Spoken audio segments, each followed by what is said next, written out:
la chaîne Mimi Cuisine pour vous. Aujourd'hui, on va faire la recette ensemble du riz safran et des substituts de crevettes. Alors pour cela, j'aurai besoin de riz, sachet Spigol, du sel, de l'ail en pulpe ou fraîche, du basilic en poudre ou frais, substitut de crevettes, de l'harissa, du poivre et évidemment de l'huile.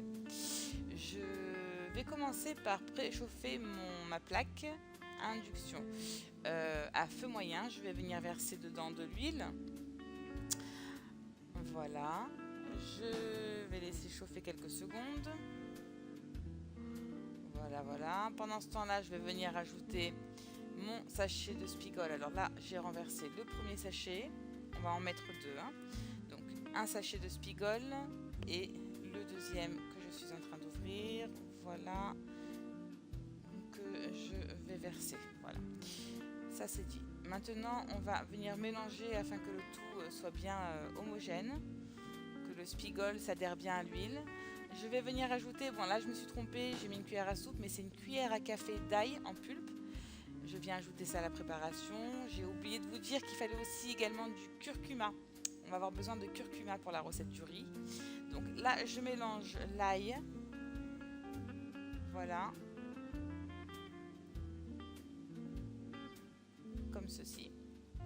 Je vais venir ajouter, une fois que ça commence à crépiter, à chauffer, mon curcuma. Alors là je l'ai mis comme ça, mais on met une bonne cuillère à soupe de curcuma, ça sera super. Ça permettra de donner du goût à votre riz. Voilà, donc là on vient bien mélanger. Et une fois que ça commence à bien chauffer, je vais venir ajouter donc j'augmente le feu légèrement. Je viens ajouter mon riz. Donc je verse la totalité de mon riz. Voilà. Hop. Et voilà. Et je vais venir mélanger le riz avec la préparation de Spigol, curcuma, ail, huile. Voilà. Je vais au début le laisser sur feu fort, donc bien le faire griller. Alors quand je dis griller, c'est pré-cuire, on va dire, notre riz. Ça ne voudra pas dire qu'il va cuire comme ça, on va mettre de l'eau évidemment. Voilà, donc là je mets je mélange le riz. Voilà. Une fois que tout est bien homogène, à ce moment-là, donc là j'enlève ma cuillère et je vais venir ajouter de l'eau. Alors avant l'eau, j'ai oublié de dire, je vais venir ajouter du sel. Alors que du sel pour l'instant. Je remélange un coup. Voilà. Après, évidemment, si selon les goûts, si vous voulez plus de sel, vous en rajoutez plus. Moi, j'en ai mis comme ça. Donc, à ce moment-là, on vient rajouter de l'eau. Voilà. Et on va commencer à baisser notre feu sur feu moyen.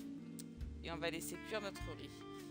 Jamais sur feu fort parce qu'il attache au fond. Sur feu moyen, voilà, on va le laisser tranquillement mijoter. Donc là, je mélange bien. Je m'assure que rien n'est accroché au fond et je laisse mijoter à petit feu.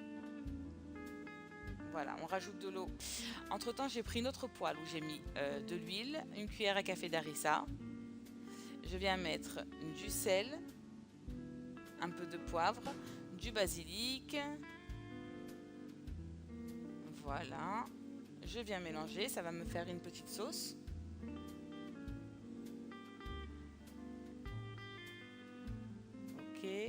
Alors, à cette préparation là, je vais venir verser directement mes substituts de crevettes qui sont directement congelés. Alors, inutile de les mettre au micro-ondes ou les laisser décongeler. On les met congelés comme ça. Je vérifie la cuisson de mon riz en attendant pour vérifier où est-ce que ça en est. Alors, je pense qu'il va falloir que je rajoute un petit peu d'eau. Alors, je vais prendre de l'eau. Voilà, je rajoute jusqu'à la hauteur. Jusqu'à la cuisson totale de mon riz. On mélange et on continue de laisser bien mijoter. Pendant ce temps-là, on regarde bien nos substituts de crevettes qui sont dans leur sauce en train de cuire et par la même occasion de décongeler. Et on ne met absolument pas d'eau dedans parce que la substitut de crevette lâche beaucoup d'eau. Donc là, on ajoute du sel s'il manque. On ajoute du poivre à ce moment-là parce qu'au début de la recette, si on le met, notre riz sera amer. Donc on le met qu'à ce moment-là, le poivre. On peut rajouter du sel si on le souhaite maintenant au niveau du goût. Voilà. Donc là, nos substituts de crevettes sont quasiment cuits. Ils ont décongelé en même temps à la cuisson, donc et pris le parfum. Notre riz est quasiment cuit, nos crevettes aussi. Ça nous fait une superbe idée de repas original, qui peut être light, qui peut se manger en été comme en hiver. Voilà. Donc là, je vais vous donner juste après montrer l'aperçu que ça va donner au niveau de la présentation avec le riz et les substituts de crevettes. Je vous dis à très bientôt sur Mimi Cuisine pour vous.